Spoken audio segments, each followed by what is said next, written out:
You are loved, little one. You are perfect. You are wanted. The words stopped King Theron Blackwell in his tracks like a blade through the heart.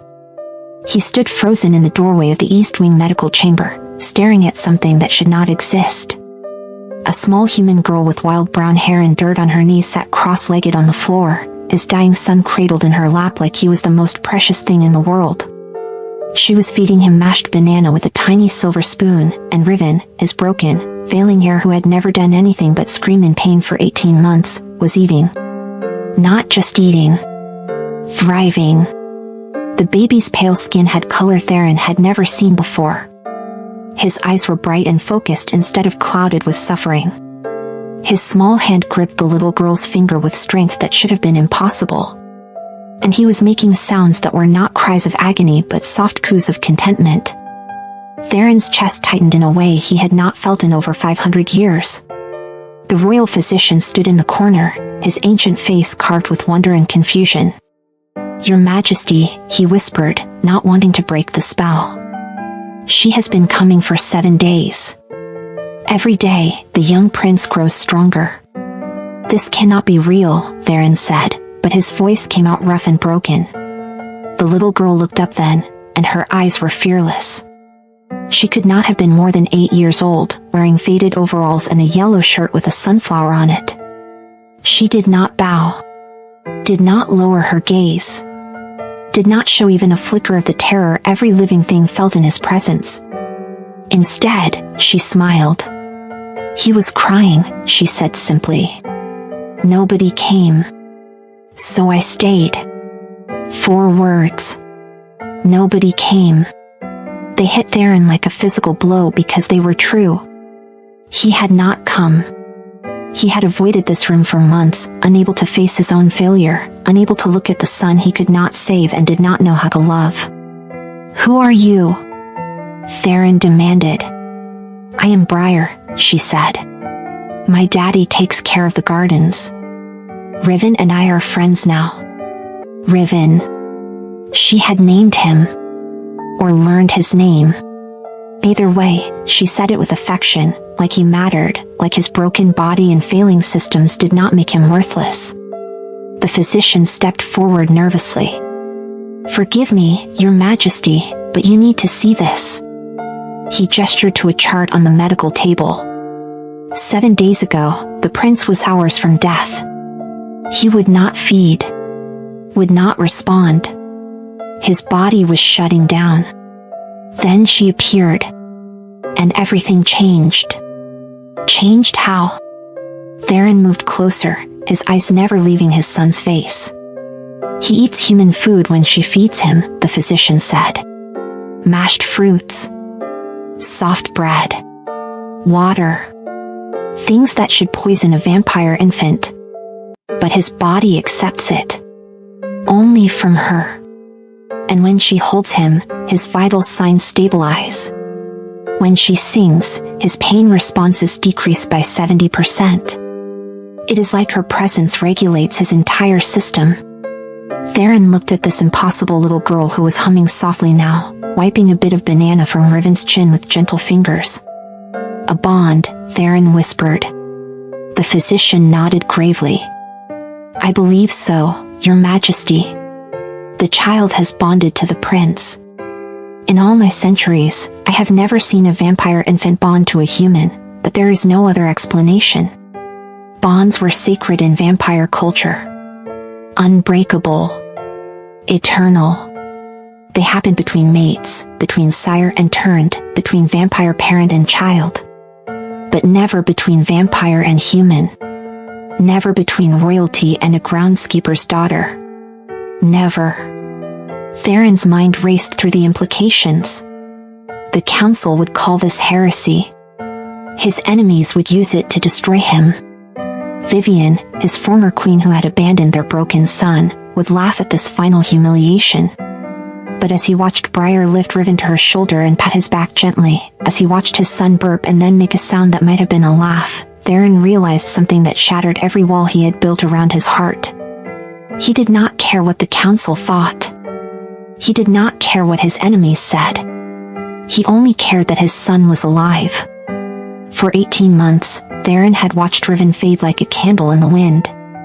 The best physicians in the vampire world had tried everything. Ancient blood rituals, magical infusions, spells older than Christianity. Nothing worked. His son's body rejected blood the way human bodies rejected poison. It should have been impossible. It was a curse, a genetic mutation, a flaw that appeared once every 1,000 years in vampire bloodlines and always ended in death. Theron had been preparing himself for that death. Had been building walls around the grief, telling himself it was better this way, that a weak heir would destroy his kingdom, that mercy meant letting go. But he had been lying to himself. Because watching Riven now, seeing him content and fed and safe in the arms of this strange little girl, Theron knew the truth. He had been a coward. Too afraid of his own pain to sit with his sons. Too afraid of appearing weak to actually be strong. Too afraid of love to let himself feel it. The door burst open behind him. Henrik, the groundskeeper, stood there with panic carved into every line of his weathered face. He was human, in his 40s, with kind eyes that had gone wide with terror. "Briar!" Henrik gasped. "Oh gods, Briar, what have you done?" He rushed forward, reaching for his daughter, and Briar looked up in confusion. "Daddy, I was just helping. The baby was alone and he needed." "We have to go," Henrik said, his voice shaking. "Right now." Before. He saw Theron and went completely still. Then he dropped to his knees, his head bowed. "Your Majesty, forgive her.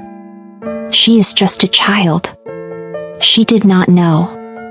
I will take her far away tonight. We will never speak of this. Please, I beg you, spare her life." Theron stared at this human man who was offering to uproot his entire existence to save his daughter from a king's wrath that had not even formed yet. That was what love looked like. "Stand up," Theron said quietly. Henrik obeyed, trembling. "Take her," Henrik said to Briar, extending his arms. But the moment Briar tried to hand Riven to the physician, the baby's face twisted. His small body went rigid. And then he started convulsing, his back arching, his eyes rolling back, the seizures that had nearly killed him 100 times before returning with vicious speed. "No." Briar pulled Riven back to her chest immediately, and within seconds, the convulsions stopped. The baby relaxed, whimpering, pressing his face against her shoulder. The physician's voice was grim. "The bond is already too strong. Separation causes him physical distress." Henrik's face drained of all color. "What does that mean?" "It means," Theron said, and his voice carried the weight of a decision that would change everything, "the girl stays." The room went silent. "Your Majesty," Henrik breathed. "Please. She is only 8 years old. This world will destroy her." Theron looked at Briar, at the fierce protectiveness in her young face as she held his son, at the way she had walked into a dying child's room and decided he was worth saving when everyone else, including his own father, had given up. "She is the only reason my son is breathing," Theron said. "So she stays. Both of you." "That is not a request." Henrik opened his mouth to protest, but Theron raised one hand. "I will protect her," Theron said, and he meant it with every fiber of his ancient being. "No harm will come to your daughter under my roof. You have my word as king." Briar looked between her father and Theron, her arms still wrapped around Riven. "Do I have to leave him?" she asked, and her voice was so small, so worried. Theron knelt down slowly, until he was at her eye level. His son looked at him from Briar's arms, and for the first time in 18 months, Riven's eyes focused on his father's face. "No, little one," Theron said softly. "You do not have to leave him. He needs you." Briar's face broke into a smile that could have lit the darkest corner of the world. "Okay. Then I will stay. I will take good care of him. I promise." And Theron, who had not cried since the day he was turned vampire 547 years ago, felt something hot and impossible building behind his eyes. Before we go any further, I need to know something. Where in the world are you watching this from? Seriously, drop your city or country in the comments because I love seeing how far this story reaches. And if you are feeling this the way I am, hit that subscribe button. Join our family. Because that is what we are building here. A community that believes broken things can be beautiful. You do not want to miss what happens next. Trust me. 3 days had passed, and Theron's world had turned completely upside down. Briar had been moved into the east wing. A small bed had been set up in the corner of Riven's medical chamber, covered in blankets she had brought from home and a stuffed rabbit that had seen better days. She treated the whole thing like an adventure, chattering about how she had never slept in a castle before, how the ceiling was so high, how Riven's room smelled like lavender and old books. Henrik had tried to refuse. Had stood in Theron's study with his weathered hands clenched and said his daughter belonged at home, in their cottage, in a normal life. But normal was already gone. Riven could not be separated from Briar for more than an hour without the seizures returning. The physician had tried twice, hoping distance would weaken the bond. Both times, Riven had nearly died. Both times, the moment Briar returned and touched him, his small body had relaxed and the color had flooded back into his pale cheeks. So Briar stayed. And Theron watched. He stood in the doorway of the medical chamber at all hours, unable to leave, unable to enter. He watched Briar feed Riven mashed sweet potato and applesauce, watched her sing him lullabies in a voice that was off-key but full of love, watched her read him picture books about talking animals in faraway places. Riven's eyes followed her everywhere. When she laughed, he made sounds that might have been attempts to laugh too. When she slept, he slept. When she woke, he woke. It was magic. Impossible, unexplainable magic. And it was destroying every belief Theron had built over 5 centuries. He had told himself love was weakness. That attachment led to pain. That the only way to survive eternity was to care about nothing and no one except power. He had built an empire on that philosophy. Had crushed enemies. Had ruled with an iron fist. Had become the most feared vampire king in the Eastern Territories. But this 8-year-old human child had walked into his life and shattered everything in 72 hours. On the 3rd night, as Briar sat in the rocking chair with Riven drowsing in her arms, she looked up and saw Theron in his usual spot in the doorway. "Why don't you hold him?" she asked. The question was so simple. So direct. The way children ask things before the world taught them to be afraid. "I have a kingdom to run," Theron said, his voice flat. Briar tilted her head, studying him with eyes that were far too knowing. "Kingdoms can wait," she said. "He is your baby. Do you even know what his favorite song is?" Theron had no answer. "It is Twinkle Twinkle Little Star," Briar continued. "But only if you do the hand motions. And he likes to be held on the left side because the right side makes his tummy hurt. And he smiles when you say his name in a silly voice. Did you know that?" "No," Theron admitted quietly. "I did not know that." "You should learn," Briar said, and there was no judgment in her voice. Just fact. Because he's really special. And he will not be little forever. The words hit Theron like stones. Because the truth was, he did not know if Riven would grow at all. Did not know if this miraculous recovery would last or if it was just borrowed time. Did not know if loving his son would make losing him hurt less or infinitely more. Henrik appeared in the doorway behind Theron, carrying a tray with Briar's dinner. Soup and bread and apple slices. Simple human food that smelled warm and alive. "Time for bed soon, little bird," Henrik said softly to his daughter. "But Daddy, I have to make sure Riven finishes his bottle first," Briar protested, holding up a bottle of diluted fruit juice that the physician had prepared. "The physician says he can wait until morning," Henrik said. "You need sleep too." Briar's face scrunched up in worry. But what if he wakes up scared? Then the physician will be here, Henrik said firmly. Come on now. Reluctantly, Briar stood and placed Riven carefully in his crib, tucking a soft blanket around him and placing a small cloth near his face that smelled like her. It was something the physician had suggested to help ease the separation anxiety. Riven's eyes opened, tracking her movement. I will be right here, Briar whispered to him, pointing to her little bed in the corner. Right here all night. You are safe. She kissed her fingers and pressed them to Riven's forehead. A gesture so tender it made Theron's chest ache. Henrik guided Briar to wash up and change into her pajamas, the same ones with stars on them that she had worn the night Theron first found her. Within minutes, she was asleep, her small body curled around the stuffed rabbit, her breathing deep and even. The physician checked Riven's vital signs one last time and then quietly left, giving Theron a respectful nod. And then Theron was alone with his son. He moved closer to the crib, his footsteps silent on the stone floor. Riven was awake, staring up at the ceiling, his small fingers opening and closing. In the candlelight, he looked almost healthy. Almost normal. Theron reached down slowly and placed one finger in Riven's palm. The baby's hand closed around it immediately, gripping with surprising strength. Something broke open in Theron's chest. I am sorry, he whispered. I am sorry I was not strong enough to sit with your pain. I am sorry I hid from you.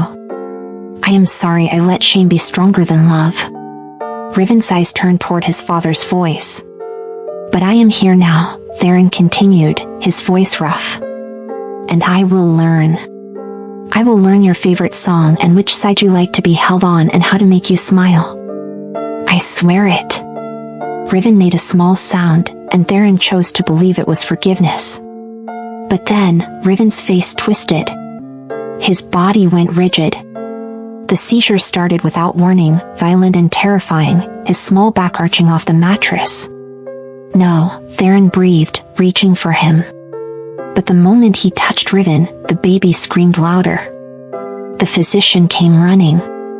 Henrik woke, stumbling from the small side chamber where he had been resting. Briar shot up in bed. What is happening? Henrik demanded. The convulsions are back, the physician said, trying to administer medicine, but Riven thrashed, knocking the spoon away. Briar scrambled out of bed and ran to the crib. Move, she said to Theron, and there was command in her small voice.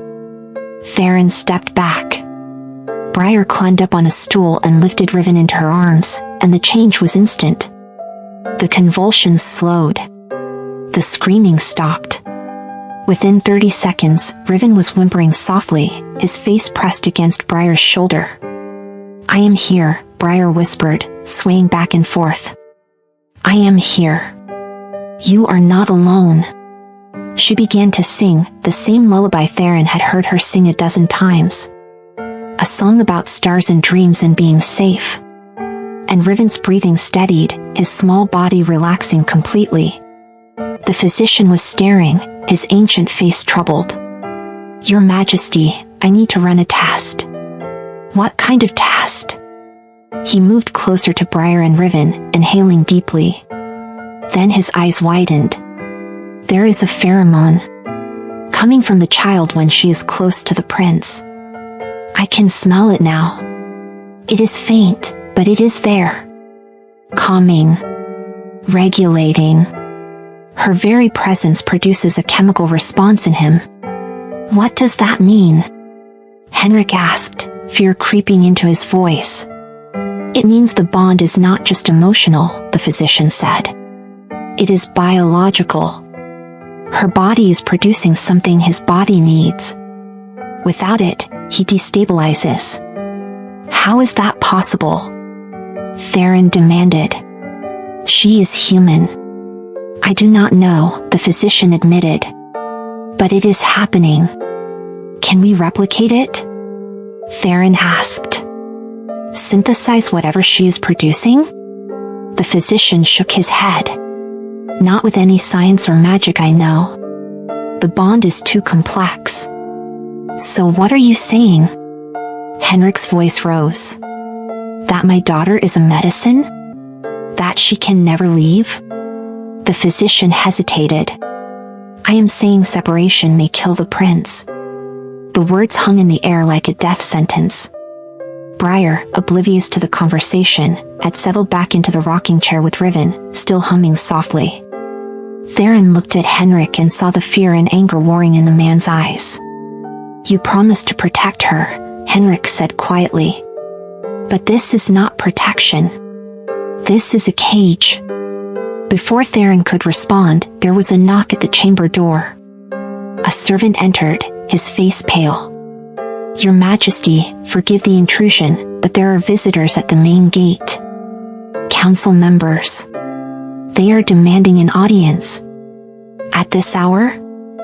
Theron's voice went cold. They say it cannot wait, the servant whispered. They say they have heard troubling rumors about the East Wing. Theron's blood turned to ice. Who told them? The servant swallowed hard. I do not know, Your Majesty. But Castellan Draven is with them. And he says if you do not meet with them tonight, they will invoke emergency council powers and enter the East Wing by force.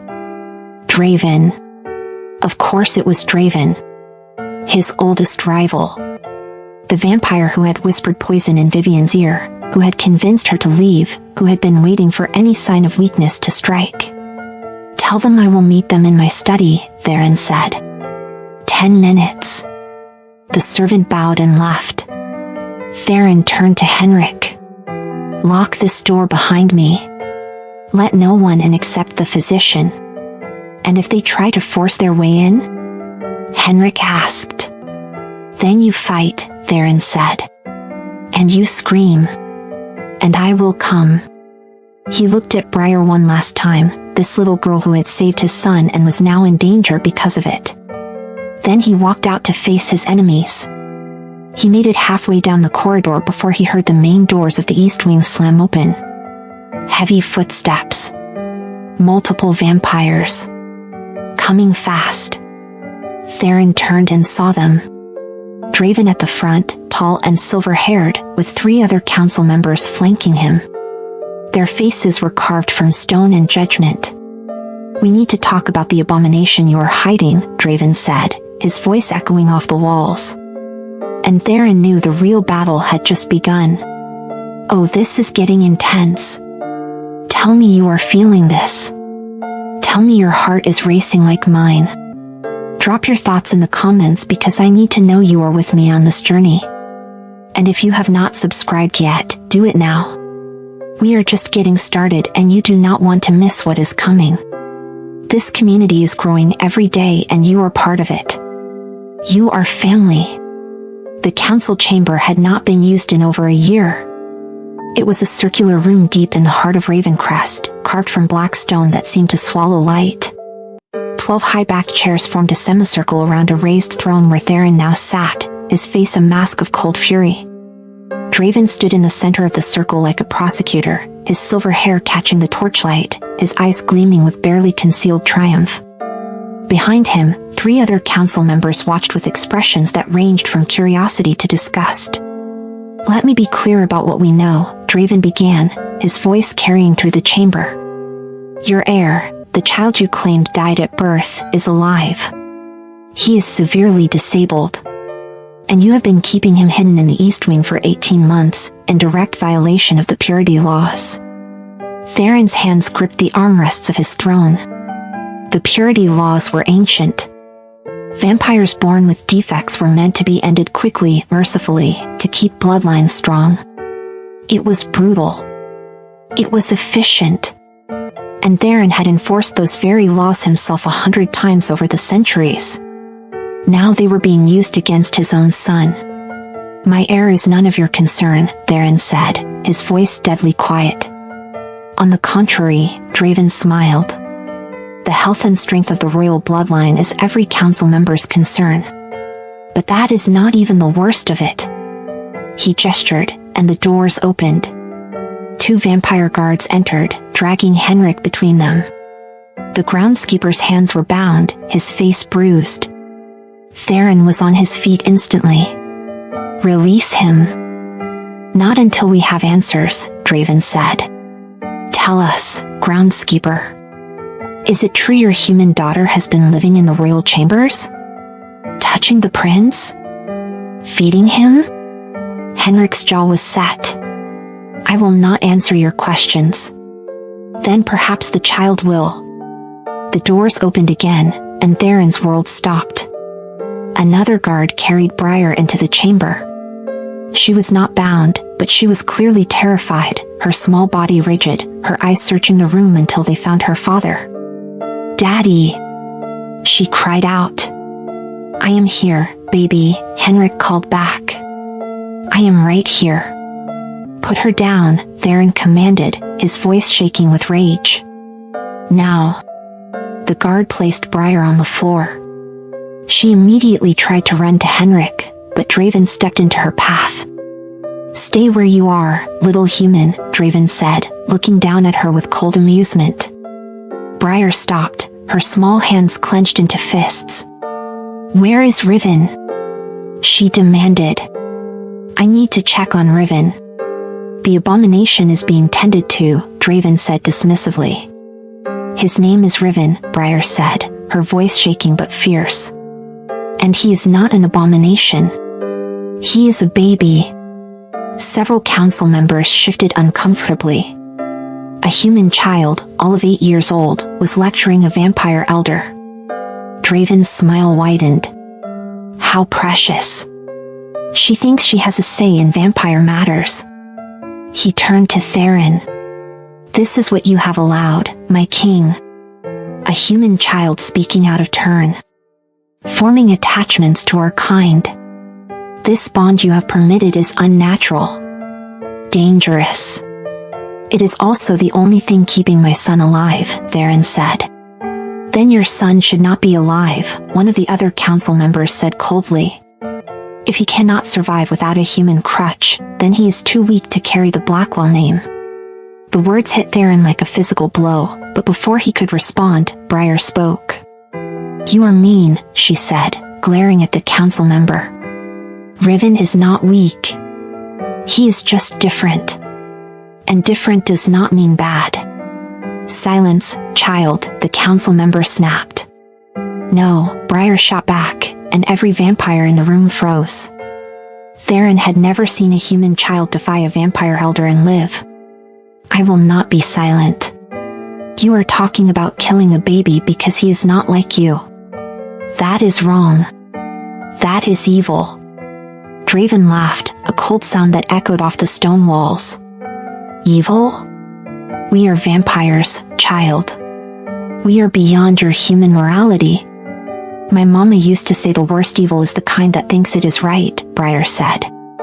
Henrik's voice broke. Briar, please. Stop talking. But Briar was not done. She looked directly at Theron. You promised you would protect me. You promised. And I will, Theron said.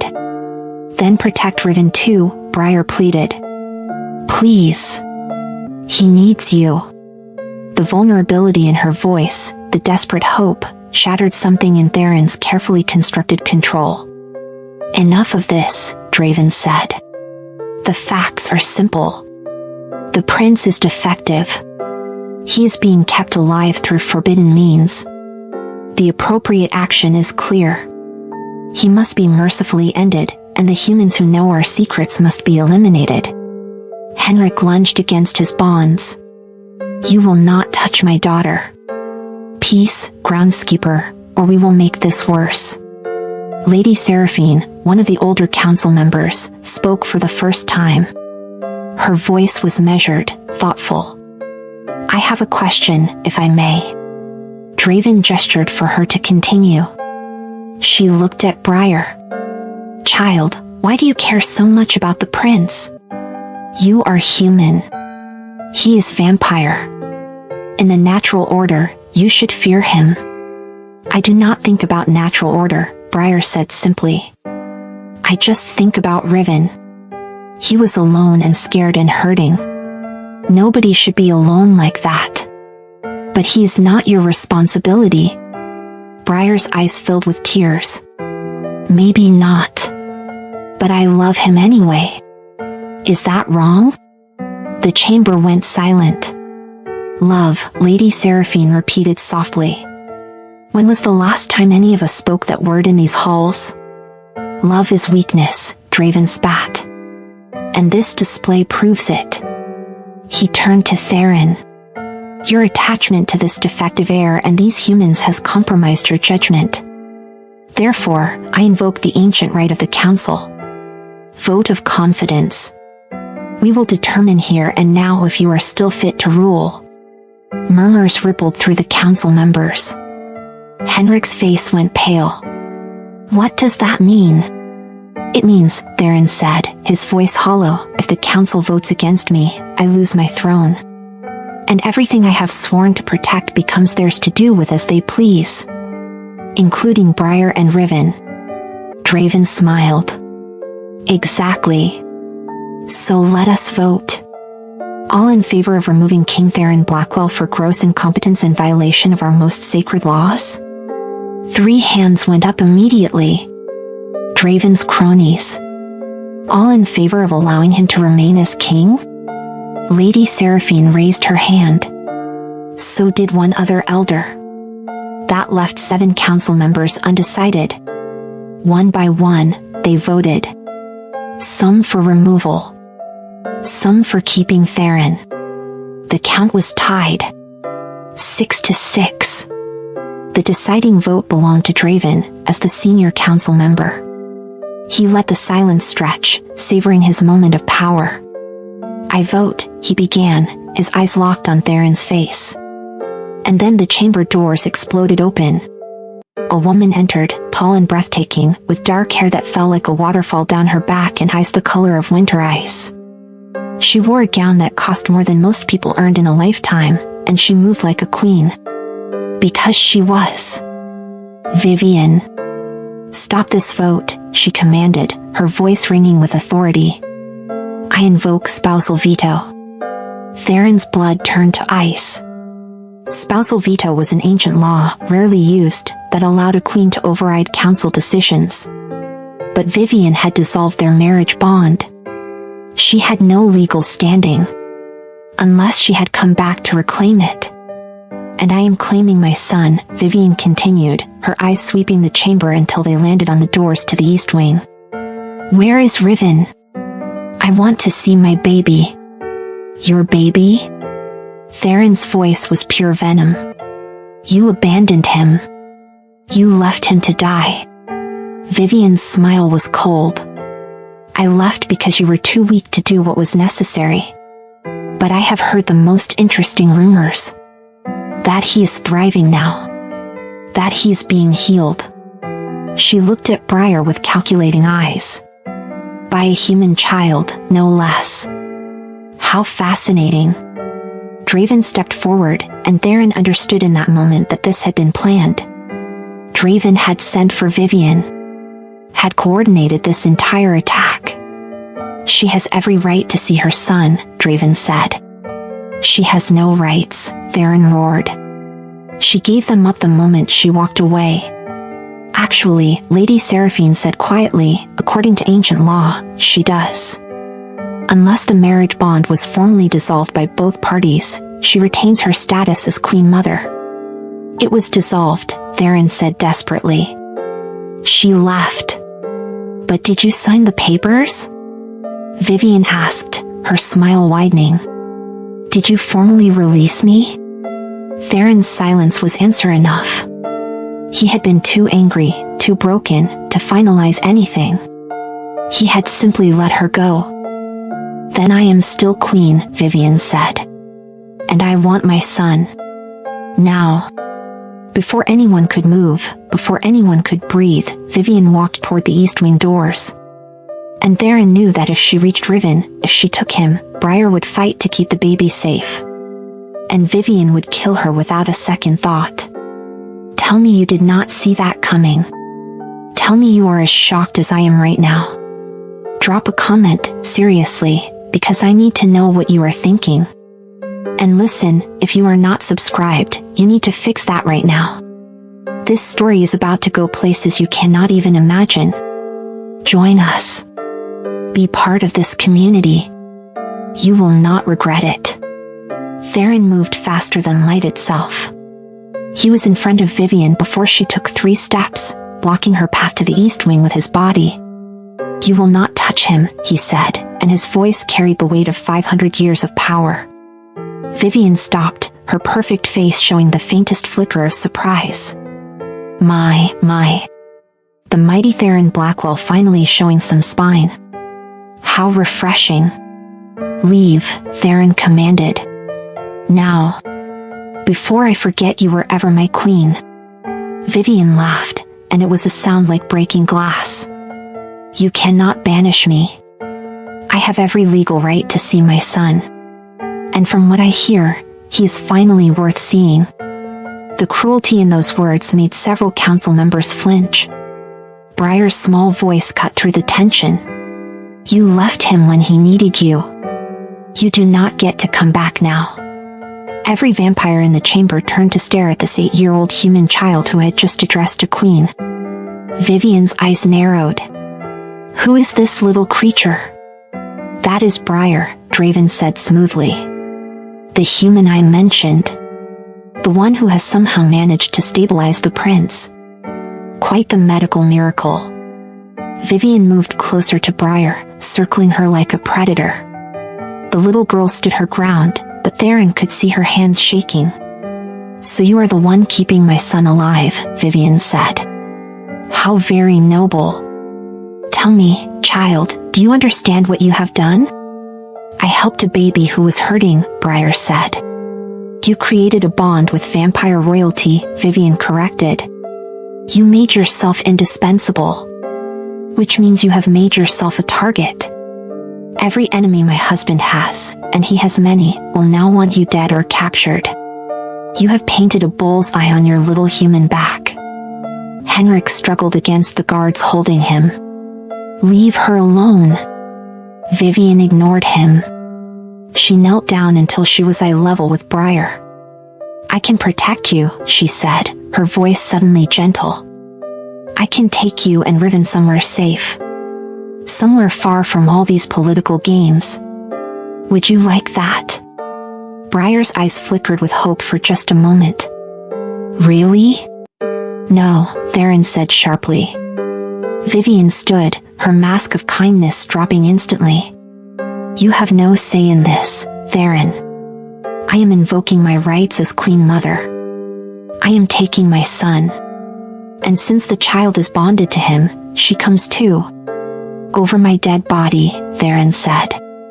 That can be arranged, Draven said coldly. He gestured, and more guards entered the chamber. 10 of them.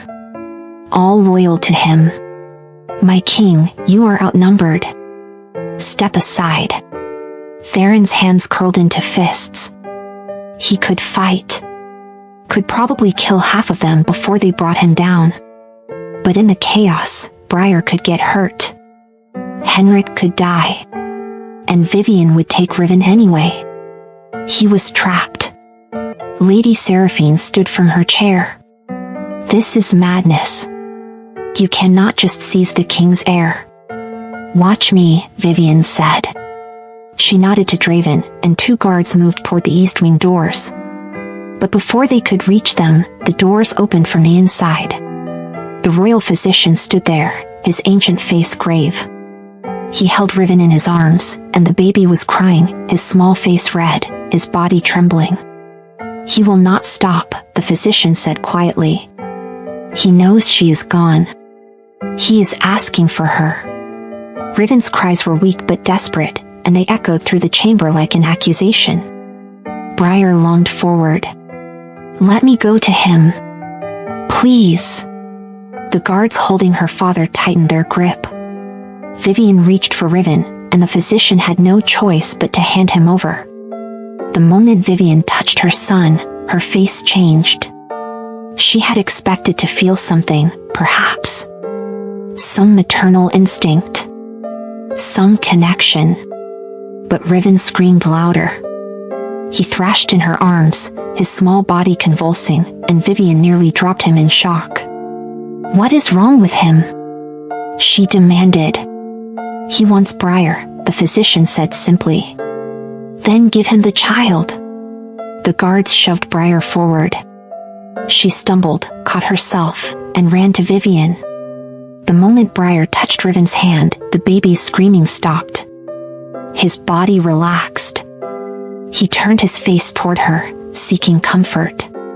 Vivian stared down at her son, at the way he reached for a human child instead of his own mother, and something dark passed over her face. "This bond is unnatural," she said quietly. "It is also the only thing keeping him alive," the physician reminded her. Vivian's jaw tightened. "Then we will break it. There are ways. Blood magic. Memory spells. We will sever this connection and make him normal." "No." Briar clutched Riven tighter. "That will kill him." "Better dead than bonded to a human," Vivian said coldly, and the words hung in the air like poison. Theron had heard enough. He moved toward Vivian, but Draven's guards blocked his path. "My queen," Draven said smoothly, "perhaps there is another solution. One that benefits everyone." Vivian turned to him. "I am listening." "The child has value," Draven continued. "Her bond to the prince makes her unique. Powerful, even. What if instead of breaking the bond, we use it? Keep the girl under strict control. Use her to keep the prince stable. And when he is old enough, when he is strong enough, then we sever the connection." "You mean keep her as a prisoner?" Lady Seraphine said, disgust in her voice. "I mean keep her as a resource," Draven corrected. "For the good of the kingdom." Henrik's roar shook the chamber. "She is a child. My child. Not a tool." Vivian considered this, her eyes calculating. "It has merit. But there is still the problem of Theron. His judgment has been compromised. He is too attached to these humans to rule effectively." "Then we remove him," Draven said. "And you rule as regent until the prince comes of age." The plan clicked into place in Theron's mind. This had always been the endgame. Draven wanted the throne. Vivian wanted power. And they were willing to use Riven and Briar as pawns to get it. Theron's voice cut through the scheming like a blade. "No." Draven smiled. "You have no choice, old friend." "I have every choice," Theron said. "And I choose to invoke trial by combat." The chamber went silent. Trial by combat was the oldest vampire law. A challenge that could not be refused. If Theron won, all charges against him were dropped. If he lost, everything he had would belong to the victor. "You are in no condition to fight," Draven said, but there was uncertainty in his eyes. "Then you have nothing to fear," Theron said. "Name your champion." Draven's smile returned. "Very well. My champion is Cain." The doors opened, and a mountain of a vampire entered. Cain was 7 feet tall, built like a nightmare, with scars covering every inch of exposed skin. He had fought in the vampire wars. Had killed hundreds. Had never lost a single combat in 300 years. Henrik's face went white. "You cannot fight him. You have not fed properly in weeks. You are exhausted." Theron looked at his old friend, at Briar, at his son. "I know." "Then why?" Henrik demanded. "Because some things are worth dying for," Theron said simply. Vivian's laugh was cruel. "How poetic." "Very well. The trial will take place tomorrow at sunset. That gives you 24 hours to prepare. Or to say goodbye." She handed Riven back to the physician. "Keep the child and the baby together for now. We will deal with them after Theron is dead." She swept from the chamber, Draven and his guards following. The remaining council members dispersed quietly, leaving only Theron, Henrik, Briar, and the physician. Henrik's voice broke. "You cannot win this. Cain is a trained killer." "I know," Theron said. "Then what are you doing?" "Buying time," Theron said. "And showing my son that some battles are worth fighting even when you know you will lose." Briar walked up to him, still holding Riven. "You are not going to lose," she said with fierce certainty. "You are the strongest person here." Theron knelt down, looking into her eyes. "I am not, little one. I am just a father trying to protect his family. And I am very, very scared." "My daddy says being brave is not being scared," Briar said. "Being brave is being scared and doing it anyway." "Your daddy is a wise man," Theron said. He touched Riven's small hand, and his son gripped his finger. For the first time in 18 months, Theron allowed himself to feel the full weight of his love for this broken, perfect child. And he knew that tomorrow, he would fight with everything he had. Even though it would not be enough. "I cannot breathe." "Can you breathe?" "Because this story just took a turn I did not see coming." "Tell me what you think is going to happen. Tell me if you think Theron can survive this. Drop your predictions below. And if you have not subscribed, what are you even doing? Hit that button. Join this family. We are just getting started and you belong here with us." 24 hours felt like 24 seconds. Theron spent the time in the East Wing with Riven and Briar, watching his son eat mashed pears and listening to the little girl read a story about a brave mouse who saved a lion. The irony was not lost on him. He was the lion. She was the mouse. And she had already saved him in ways he was only beginning to understand. Henrik sat in the corner, sharpening a knife he had brought from the groundskeeping shed. It would do nothing against vampires, but Theron understood the need to hold a weapon when you felt powerless. He had been doing it for centuries. "You should leave," Theron told him quietly while Briar was distracted with Riven. "Take your daughter tonight. I will create a diversion. You can be 50 miles away before anyone notices." Henrik did not look up from his sharpening. "And abandon you? Abandon Riven? What kind of man do you think I am?" "A smart one," Theron said. Henrik finally met his eyes. "I spent 3 years running from Briar's mother's family. 3 years looking over my shoulder. 3 years teaching my daughter to be invisible and silent and small. And you know what I learned? What?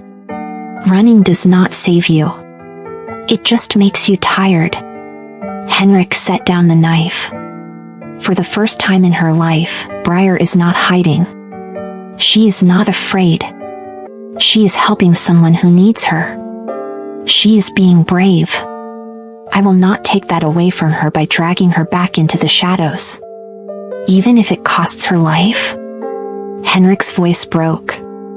Even then. Because at least she will have lived. The words settled between them like a vow. When sunset came, the chamber beneath Ravencrest filled with vampires.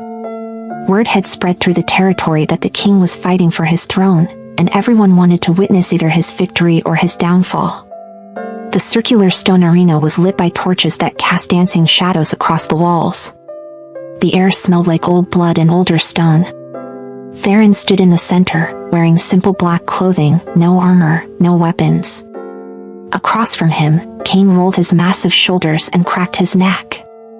The sound echoed like breaking bones. "The rules are simple," Draven announced from his seat in the observation gallery. "Fight until one of you cannot continue. No interference. No mercy. The winner claims all." Vivian sat beside him, her face carefully neutral, but Theron saw the anticipation in her eyes. She wanted him to lose. Wanted him humiliated. Wanted everything he had built. In the gallery above, separated from the main crowd, Briar and Henrik stood with the physician. Riven was in Briar's arms, and the baby seemed to sense the tension. He was unusually quiet, his wide eyes fixed on Theron. The little girl's voice rang out clear and strong. "You can do this."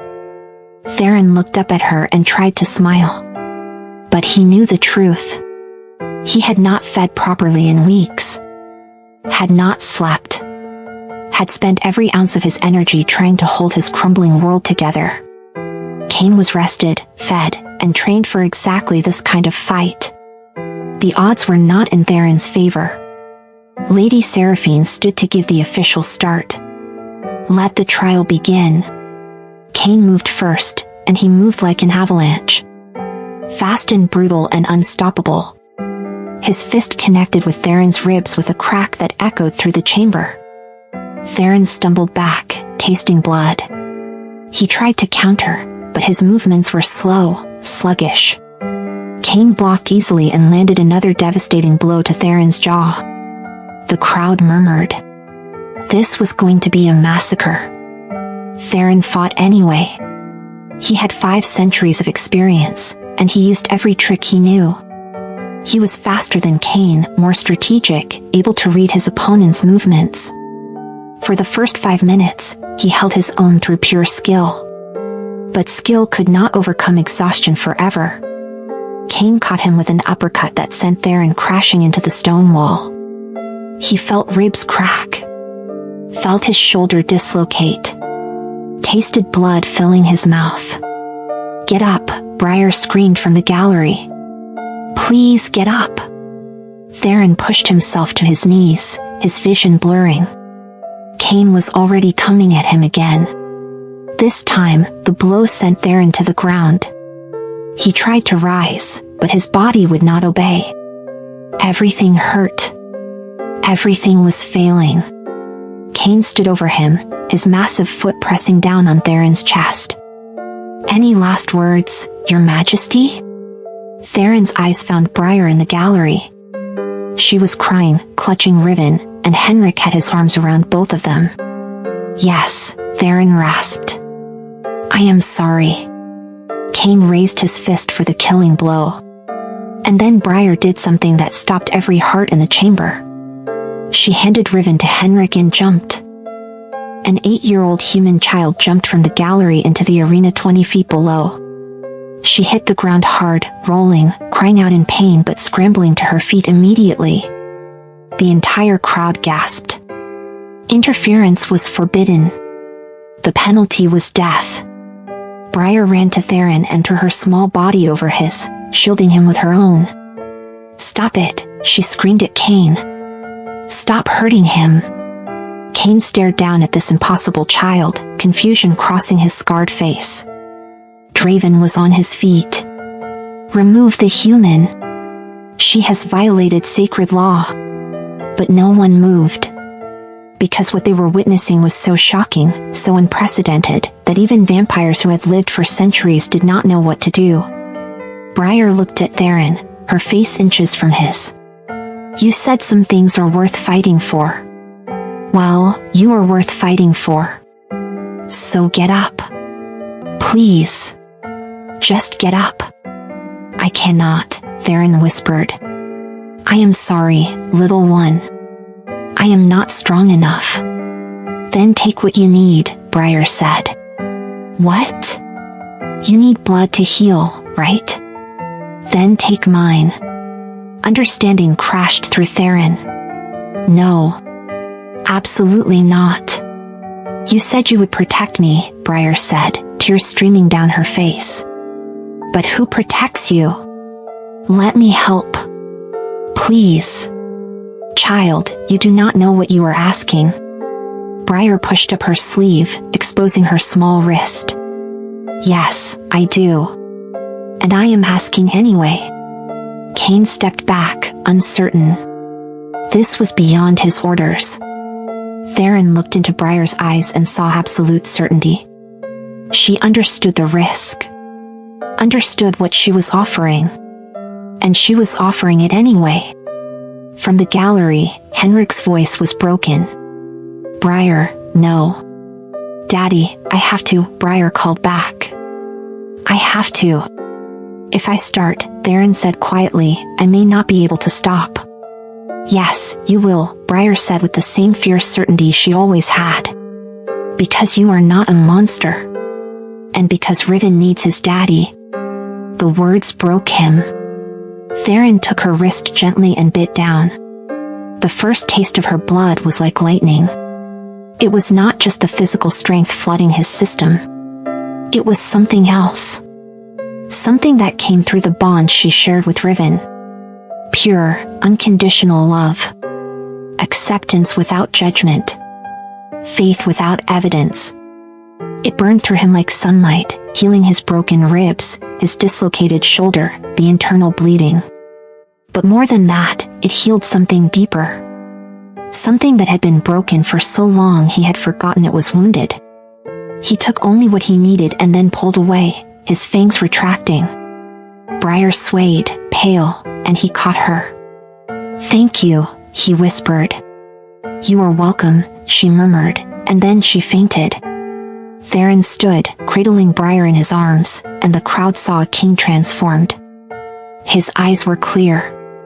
His body was healed. And there was something different in his face. Something that looked like hope. Cain took a step back. Your Majesty, Theron moved faster than thought. He placed Briar gently on the ground and then he fought. Really fought. With the strength her sacrifice had given him and the purpose her faith had restored. Within 2 minutes, Cain was on his knees. Within 3, he was unconscious. The crowd erupted in shocked applause. Theron stood over his fallen opponent, breathing hard, and turned to face Draven. The trial is won, he said. The charges are dismissed. But Draven was already standing. And so was Vivian. And the look on their faces told Theron this was far from over. Vivian's voice rang out cold and clear. Very touching. Very brave. But it changes nothing. I am formally challenging you for the throne, Theron. Queen's right. Tomorrow at sunset. The crowd went silent. Queen's right was even more binding than trial by combat. If Vivian won, she would not just take the throne. She would take everything. Territory. Wealth. And the legal right to do whatever she wanted with Riven and Briar. Theron's heart sank. He had just fought the battle of his life. His body was healed but exhausted. Vivian was fresh, rested, and had been training with European masters for 18 months. He could not win. Accept or forfeit your crown now, Vivian demanded. Theron looked up at Henrik holding Riven, at Briar unconscious on the arena floor, at Lady Seraphine who had tried to help, at the council members who had stood against Draven.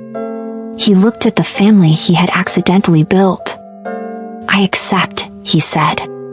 Vivian smiled. Excellent. I will enjoy watching you fall. She swept from the chamber, Draven following, already planning their victory. Henrik climbed down into the arena and rushed to Briar, checking her pulse, her breathing. She is alive, he said, relief flooding his voice. Weak, but alive. Theron knelt beside them. I am sorry. I should never have. You saved her life by stopping when you did, Henrik interrupted. And she saved yours by offering in the first place. We are even. That night, Briar woke in the East Wing medical chamber. Riven was beside her, holding her hand in his tiny grip. And Theron sat in a chair nearby, watching over both of them. You came back, Briar said sleepily. I did, Theron said. Are you going to win tomorrow? Theron did not lie to her. I do not know. Briar sat up slowly, still weak. Then we need help. What kind of help? Briar's eyes were serious. You have been fighting alone for so long you forgot something important. What? You do not have to anymore. Morning came too fast. Vivian arrived in the arena exactly at sunset, dressed in armor that gleamed like black ice, carrying a sword forged in the old world. She looked every inch the warrior queen. Theron stood opposite her, exhausted but ready to fight one more time. But when the challenge was called, something happened that no one expected. Lady Seraphine walked into the arena and stood beside Theron. "If you fight him, you fight me too." Then 2 more council members joined them. Then Henrik walked down carrying Riven, and he stood at the edge of the arena. "I cannot fight vampires," he said. "But I can bear witness. And I can scream loud enough that everyone hears when you cheat." And then the physician joined them. And servants who had watched Briar care for Riven. And guards who had seen Theron's desperate love for his son. One by one, they formed a wall around Theron. Not to fight for him, but to stand with him. Vivian stared at the united front, and for the first time, her mask cracked. "What is this?" "This is family," Theron said quietly. "This is what you never understood. Power is not about fear. It is about people willing to stand with you when everything falls apart." Vivian's hand tightened on her sword. "You think this changes anything? I will cut through all of them to get to you." "Then you will have to," Lady Seraphine said calmly. "And every vampire in this territory will know you murdered the innocent to steal a throne. Is that the legacy you want?" The crowd watching from the galleries murmured. Some in agreement. Some in disapproval. But all of them watching to see what the queen would do. Vivian looked at Theron, at the people surrounding him, at Riven in Henrik's arms. And she made a choice. "Listen, people. Can we just pause for a second? Because I need to know where you are right now. What city? What country? Are you watching this at midnight when you should be sleeping? Are you crying like I am? Drop a comment and tell me, because this community we are building, it is real. It is special. And you are part of it. Hit subscribe if you have not already. We have so much more coming, and I promise you do not want to miss it. Now let us see how this ends." Vivian lowered her sword. The movement was small, barely noticeable, but in that arena it was everything. "I did not come back for the throne," she said quietly, and her voice had lost its sharp edge. "I came back because I heard my son was alive. And I wanted to see if the rumors were true." "What rumors?" Theron asked carefully. "That you had changed. That the great Theron Blackwell, who never showed weakness, who ruled with an iron fist for 500 years, had finally learned how to love." She walked closer, and the crowd held its breath. But she did not raise her weapon. Instead, she looked at Riven in Henrik's arms. "May I?" she asked. Henrik glanced at Theron, who nodded slowly. Vivian approached and looked down at her son for the first time in 18 months. Riven stared up at her with curious eyes, and she touched his small hand. He did not pull away. Did not cry. Just watched her with the calm acceptance of a child who knew nothing of her abandonment. "He looks like you," Vivian whispered. Then she looked at Briar, who had been helped down to the arena by the physician. "But he has her heart." Briar, still weak from the blood loss, stood straighter. "He has his own heart. I just helped him use it." Vivian's lips quirked into something that might have been a smile. "You are very brave for such a small human." "My daddy says courage is not about size," Briar said. "Your daddy is right." Vivian turned to Theron. "I cannot do what she does. I cannot look at him and see anything but my failure. When I look at Riven, all I see is the weakness I created. The shame I could not bear." "He is not your failure," Theron said, his voice rough. "He is our son. And there is no shame in him." Vivian's eyes glistened, but no tears fell. "I know that now. But knowing and feeling are different things." She stepped back. "I am withdrawing my challenge." The crowd erupted in shocked whispers. Draven shot to his feet. You cannot do that. We had an agreement. We had a plan, Vivian corrected coldly. Your plan? To use my pain and my son to steal a throne. But I will not be your pawn, Draven. Not anymore. She turned to the crowd. I am formally dissolving my marriage bond to Theron Blackwell. I renounce all claims to the throne and to the prince. She looked at her son one last time. He deserves a father who can love him. And you, Theron, finally learned how. She walked toward the exit, but paused beside Briar. Take care of him, little one. And teach his father everything you know about courage. Then she was gone. Draven stood alone, his face twisted with rage. This is not over, he snarled. The council will never accept. Actually, Lady Seraphine interrupted, I think we will. She looked at the other council members. All in favor of upholding King Theron's rule? One by one, hands rose. Even vampires who had voted against him before now voted in his favor. Because they had seen something that changed everything. They had seen him willing to die for people who were not his own blood. They had seen a human child sacrifice for a vampire king. They had seen Henrik stand against impossible odds. They had seen strangers become family. And it had reminded them of something they had forgotten in their centuries of cold politics and brutal survival. That love was not weakness. It was the strongest force in existence. The vote was unanimous. Draven's face went pale. Then he turned and fled, knowing his schemes had crumbled to dust. The crowd erupted in applause, but Theron barely heard it. He crossed the arena to where Henrik stood with Riven and knelt down. May I? He asked, the same words Vivian had used.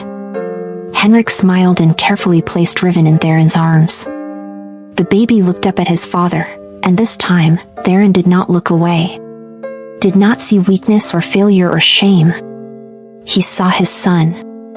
Perfect and imperfect and absolutely worth everything.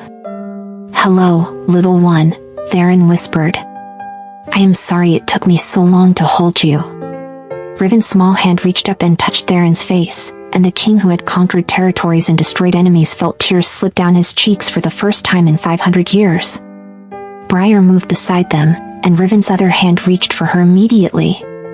They stood there, the three of them, an impossible family held together by a bond that should not exist but was stronger than any magic. Henrik's voice was thick with emotion. What happens now?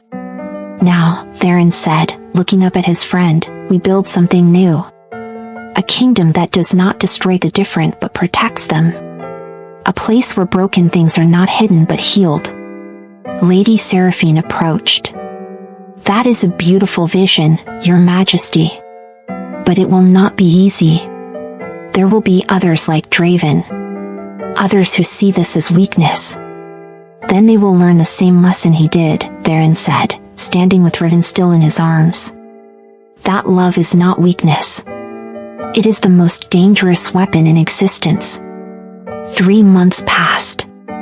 Thornwood Keep, as it came to be called, became a sanctuary.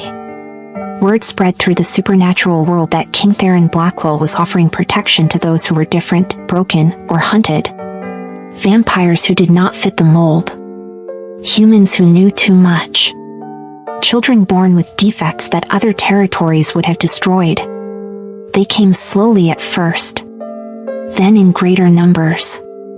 Henrik became the head of grounds, overseeing not just gardens but the expansion of cottages to house the growing community. Briar became Riven's official guardian and companion, a title that had never existed before but fit perfectly. And Riven grew. Not as fast as normal vampire children. Not with the same abilities. But he grew stronger every day. He learned to walk holding Briar's hand. He learned to laugh at Henrik's silly faces. He learned that his father would sit with him every night and read him stories about brave mice and gentle lions. On a cold December evening, Theron stood in the doorway of the nursery watching Briar teach Riven how to stack wooden blocks. The scene was so ordinary, so domestic, so impossibly beautiful that it still took his breath away. But this time, he did not stay in the doorway. He entered, sat on the floor beside them. And when Riven knocked over the blocks and clapped his small hands in delight, Theron clapped too. "You are getting better at this," Briar said, grinning at him. "At what?" "Building blocks. At being a dad."